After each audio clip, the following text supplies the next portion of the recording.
everyone, welcome to another Tea Time with Jennifer. In today's video, we are going to be talking about the trouble with social media. Go ahead and make yourself a cup of tea and join me for this very important chat.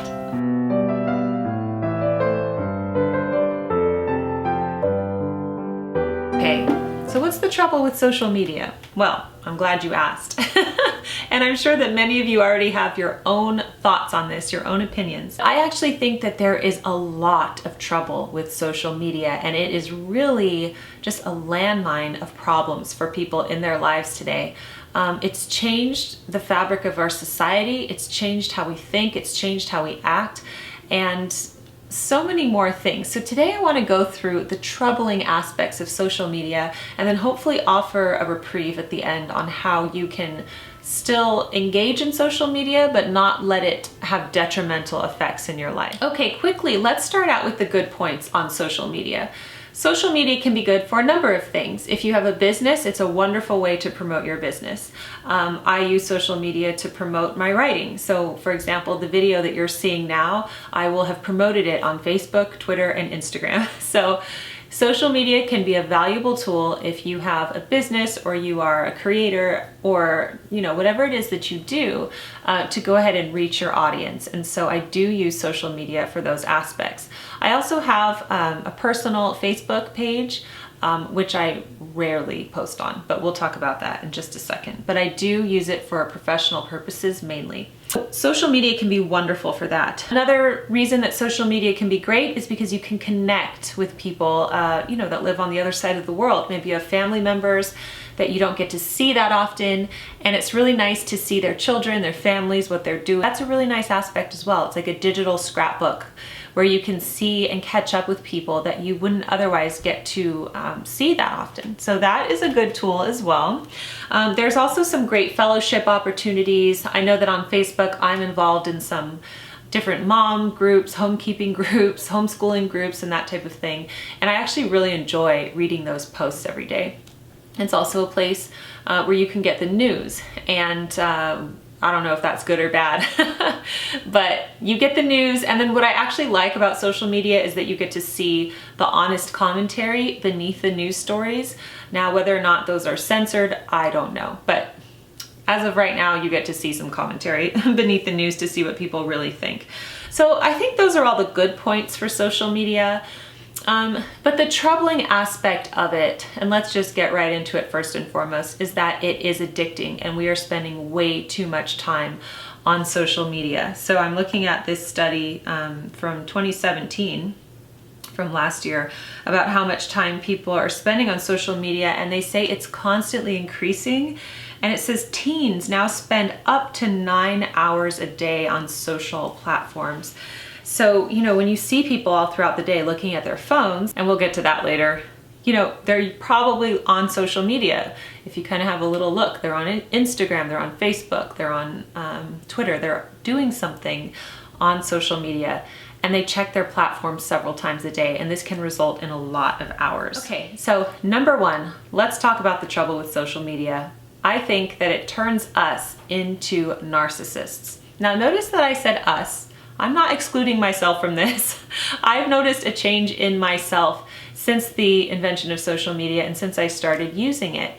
And it turns us into narcissists where we just, I don't know, we're searching for a validation, we're searching for likes, we want people to like us. We're very me-centric, where we want to look good in a picture. We want people to, be maybe happy for us with what we have, or maybe even envious of what we have.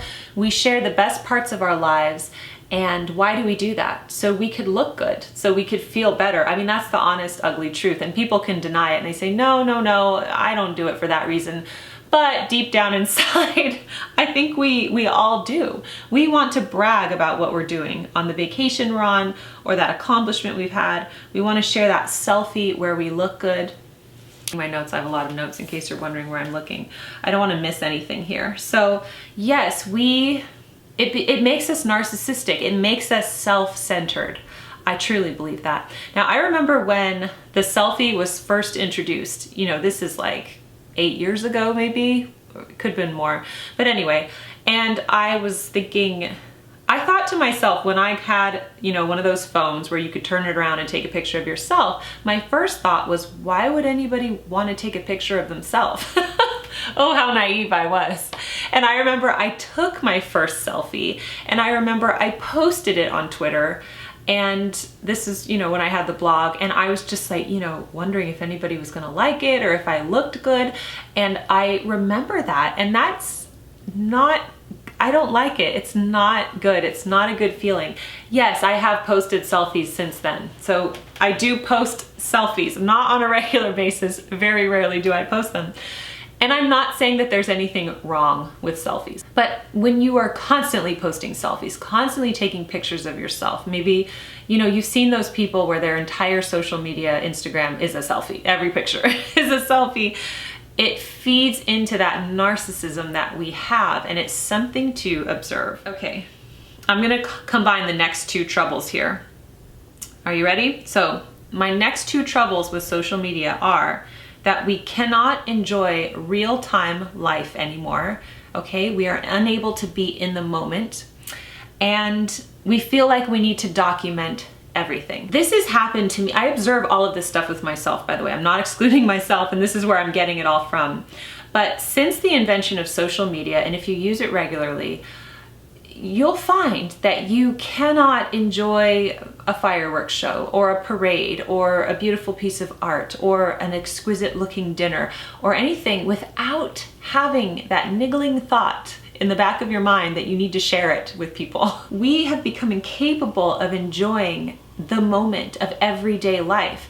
If you are at an event, let's say you're at a concert, or if you are seeing someone speak, or you're meeting a famous person, or notice what people do. They get out the phone, and instead of experiencing the live event, experiencing it, they take out the phone and they're experiencing it through the camera of their phone. So I'm not saying this is all of us, but so many of us, and you have to be honest here, and I'm being very honest with you. I have totally suffered from this. I feel like I can't enjoy something without feeling the need to share it. And I feel like I probably feel that stronger because I'm a blogger and a YouTuber. I'm always thinking, oh, I should put this on the blog. Oh, I should, if I make a meal that's really good and different, oh, I should have videoed it. I should have recorded it. I should have done this. And I really hate that. I truly do. I don't like it. As I'm shooting this video, we recently had the 4th of July, and I went to my sister's, and there was an amazing fireworks show. And, in the back of my mind, I'm like, should I take a picture to put on social media to say happy 4th of July to people? Or should I video record this? And I was like, no, I don't need to share this. Everybody else is watching fireworks. This is not special, okay? So I am really entering a phase into my life where I've just gone, I'm tired of thinking about sharing what I am experiencing and just experiencing it. If I happen to share it, okay, fine. I'm not totally going off social media because it is a part of what I do with my blog, but I hardly ever post on my personal Facebook page. I just don't. And even, I thought it got to the point where I would only post on one of my children's birthdays, and I'd say, oh, my child has turned 5 today, or whatever the birthday is, and a picture of them, which I think is nice. And I think it's nice for my friends to see my children, especially the ones who don't get to see them often. But even this year, my kids have birthdays in May, June, and July, and I posted the one who has a birthday in May, and then my other one just had a birthday, and I just thought, I just feel weird about doing this. I'm in a phase where I'm really withdrawing from social media. I don't need to announce all of these things. Again, I'm not saying I won't ever say, oh, it's my husband and my anniversary today, or oh, this, because I think those things are worth celebrating. But I'm getting to a point where I'm thinking, I really don't want to live my life constantly thinking that I should be sharing this on social media. I don't have to. I don't have to share my children on social media. So I'm telling myself that. So along with the point that we feel like we need to document everything, I am so glad and thankful that when I lived in Paris and I lived with the Chic family, I'm the author of the Lessons from Madame Chic books, that whole series, I am so thankful that social media was not invented yet. So thankful I didn't have a smartphone.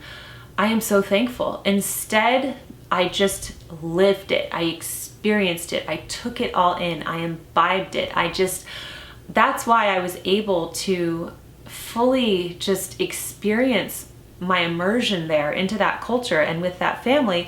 And then I was able to come back and explore it artistically. I even wrote a play about it when I was in college.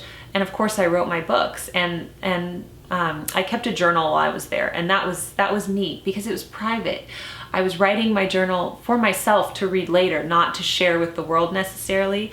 And then of course I wrote my books because I thought, okay, the world does need to hear this.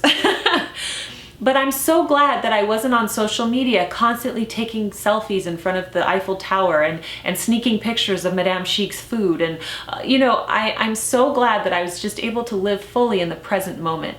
Now, this was back in 2001. And I tell you, even back then, we checked our email about once or twice a week. Can you imagine that? We went to a computer lab, I remember, and I used to get so excited and I'd get to go check my email for about 20 minutes, and then I wouldn't check it again for 4 or 5 days. This was back in 2001, which is hilarious because now I check my email like dozens of times every day, which is crazy. I'm just so thankful that I was able to experience that. And I am sad that our children will never grow up in that world. They will grow up in the world of social media, of sharing, of the look at me, look what I'm doing, look at my experience. And then they might live their lives through the lens rather than in person. Okay, I've already touched on this, but the next trouble with social media is that it changes the way that we think. So I've already mentioned this, but it does. It changes the way that we think. You do things and you are incapable of not thinking about sharing it. Even if you don't share it, something comes into your mind. I should share this. I should take a picture and share this. So it really does that. Okay, the next trouble is that it is a terrible distraction and it robs us of our time. So there is that study that I mentioned that says, teens now spend up to 9 hours a day on social media. Who knows what adults spend? I don't know what the latest studies are with this, but I know that it is at least over an hour a day for most people.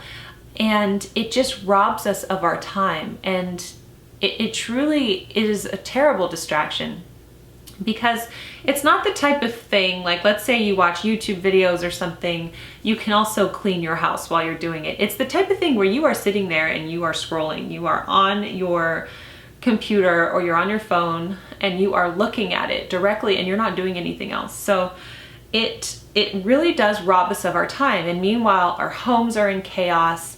We're not connecting with people. We're not going out and experiencing things. We're just living virtually through social media. My next trouble with social media is that it makes us antisocial.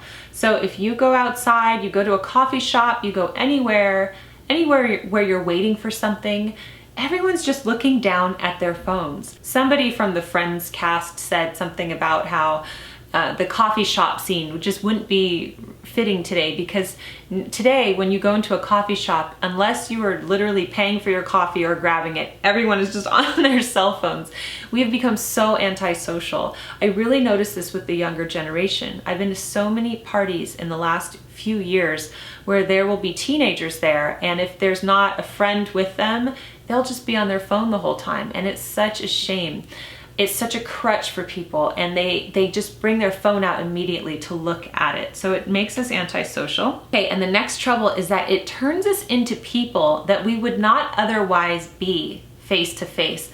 So, this is unfortunate, but I'm sure you can relate to this, and please tell me everything below. But sometimes we'll have friends or colleagues or neighbors or whatever on social media, and they'll post things or they'll say things and you're like, wow, I can't look at you the same way anymore. I can't believe you posted that, or I can't believe you did that, or I can't believe you think this. And of course we all think differently. We have different values, different opinions and things. But how many times have you seen repeated posts by people that you otherwise liked, but then social media made you kind of not like them anymore, And that has, happened with me, where I do think differently of other people. People are also bolder on the internet, and they say things and they do things that they wouldn't otherwise do face to face.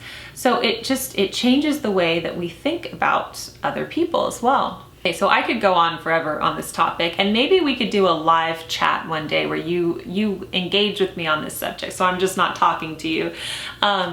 But okay, so how can we combat all of this? Yes, there's so much trouble that we've seen, and there's so much more. I haven't even scratched the surface. But I think the way we combat it, and this is what I've done, is that I personally really limit my time on social media. I don't post that much on social media. I've noticed, given myself a challenge to not post things. Actually, I don't need to. Every now and then you can, but you don't need to feel the rush of, oh, everybody's posting back to school pictures or Christmas pictures or this, or, every theme and holiday or whatever that comes along. You don't need to post. So physically refrain from it. Log the time that you spend on social media. Notice how much time you spend. Try to go cold turkey and take a complete week off from it. Do all of these things. Just observe yourself for now and just be really honest with yourself. Do you detect narcissism in what you post on social media? I do. I absolutely do. I'll be the first to admit it. Do you detect envy? Do you envy other people and what they post? Because everyone's only posting their highlights. We're not posting the bad parts of our lives. Just notice all the ugly little habits that are associated with social media, and just see if you can make any changes. That's the first step. So I would love to talk more about this with you, and hopefully we can do a live chat. Let me know if that's something you would be interested in. But I want to hear all of your comments on this subject. Has social media changed you for better or for worse? Have you lost friendships or think of family members or other people differently because of social media? What are your biggest social media pet peeves? Let me know in the comment section below, and your comment could be chosen as comment of the week on the Daily Connoisseur. That concludes our chat for today. Thank you so much for joining me on the Daily Connoisseur, and I will see you next time. Bye!